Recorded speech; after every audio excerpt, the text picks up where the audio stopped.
kapag gusto nyo mag-abroad, dapat may mga goal kayo, dapat may mga nakaset kayo na goal, and talagang nasa puso nyo ang pag-abroad, dahil hindi po basta-basta pagdating dito. Mga mi, kamusta mga kakon, especially sa mga nandito sa Hong Kong, please, kung bago ka lang dito sa aking channel, do consider subscribing and comment down below para makilala ko kayo, okay? Charing-iring. So, sa mga nag-ask pala sa akin about kung ano yung agency ko dito sa Hong Kong at agency ko sa Pilipinas.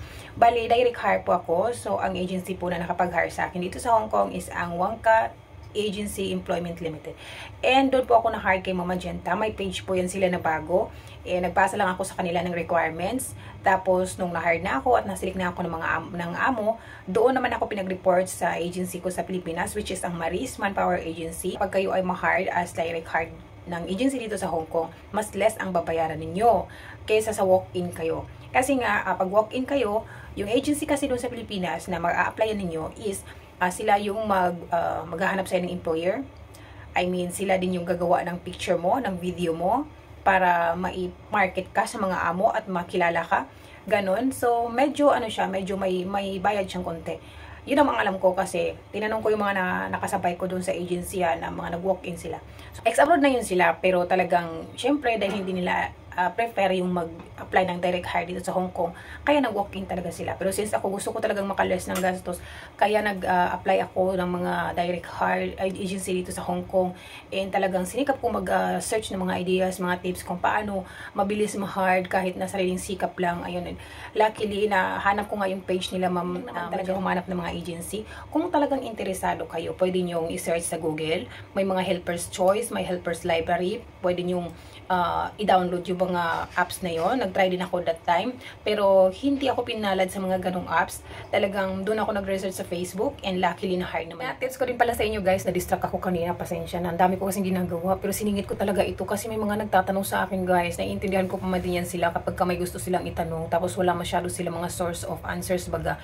So hopefully makatulong tayo kahit paano, dahil yun ang ginawa ko guys, nagtanong-tanong ako. So tips pala bago kayo mag-apply, lalo kapag direct guys, then pag na-hire kasi kayo, lalo kapag mabilis na process, nako, kailangan may panghanda kayo na pang-process, pamasahin nyo galing sa Mindanao, lalo kapag taga Mindanao kayo guys, nako, dahil shoulder natin ang lahat, kaya dapat prepare kayo, decided na kayo physically, dapat prepare kayo emotionally, mentally, and financially. Kailangan yan mga nging, kasi pagka nasa Maynila kayo at wala kayong masapat na pera, ay napakahirap. Ako nga may hawak akong pera noon, pero talagang nag-sideline ako, talaga sobra. Iba talaga yung kapag mag-apply ka na wala kang pera, naku, napakahirap, sobra, napakahirap. Tapos parang mas mapababagal yung process mo kapag may hindi ka kaagad magawa.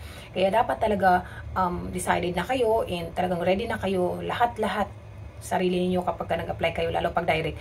Dahil pag nagpasa kayo ng application or nag-fill up kayo doon sa application form nila, automatic process na yun. Pag may sumilek sa inyo, pag may nakapili na amo sa inyo, at tatawagan kayo, tas ma-interview kayo, tas na-hired kayo, ayun, automatic magre-report na kayo doon sa agency sa Pinas na magpa-process ng mga papers ninyo sa medical, sa training sa OWA, kung first time nyo dito sa Hong Kong, ganyan, or kung first time nyo talagang mag-abroad, magte-test na pa kayo. So, ganun, napakaraming process mga me.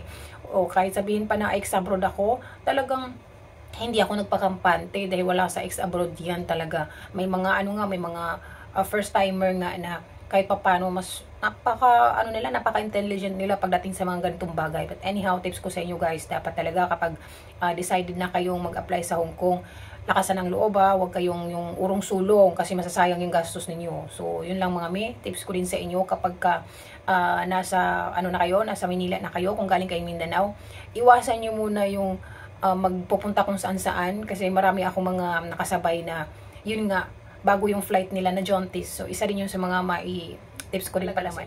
Nakarelate So, actually, nung nag-apply ako dati sa Hong Kong way back 2014, madali lang ako na-hire din guys, pero dahil nga nabuntis ako dun sa bunso ko, kaya hindi ako natuloy. Malapit na ako mag-flight that time, tapos na ako nag-training sa test, lahat-lahat. Pero hindi pinalad na that time makapunta. Kaya sabi ko sa asawa ko, hindi ko talaga siguro time pa para mag-Hong Kong nung panahon na yon. So, ngayon naman, nag 1 year na ako dito sa Hong Kong, and thank God, okay naman yung sitwasyon ko dito. Kaya siguro talagang may perfect timing sa lahat. So, kailangan talaga. That time naman kasi na nag-apply ko ng Hong Kong guys, parang iba magulo utak ko noon. Basta lang ako sugod ng sugod, gusto lang mag-apply ba. Tapos, wala sa plano talaga. Basta gusto ko lang mag-abroad dahil may alam mo yung may mga sama ako ng loob. Gusto kong mag-move on, gusto kong gumante, parang ganun. Masama yung ano ko, masama yung, hindi yung para sa sarili ko yung purpose ko, kundi parang may something na gusto makalimot, magiganti. So, masama yung intention ko. Hindi talaga yung siyang may plano na magpaganda sa buhay. Kaya na-realize ko talagang si Lord kapag ka may mga pangarap ka na hindi siya may binigay, ibig sabihin nun, hindi yun para sa'yo dahil alam niya na hindi makakabuti sa iyo. So, yun. Na-share ko lang guys dahil hindi po basta-basta yung mag-abroad tayo, malalayo tayo sa family natin, and at the same time, alam nyo, wala tayong ibang maasahan dito, malapitan kapag nagka-problema tayo. Huwag tayong basta-basta magdi-decide ng mga bagay-bagay na hindi natin kayang gampanan, hindi natin kaya na panindigan. Mahirap talaga, sobra mahirap. Kaya tips ko sa inyo, gusto nyo mag-abroad, dapat may mga goal kayo, dapat may mga nakaset kayo na goal, and talagang nasa puso nyo ang pag-abroad dahil hindi po basta-basta pagdating dito. Lang sa mga mag-a-apply, especially dito sa Hong Kong guys, pag nasanay na rin naman kayo, magiging okay na rin ang lahat. God bless!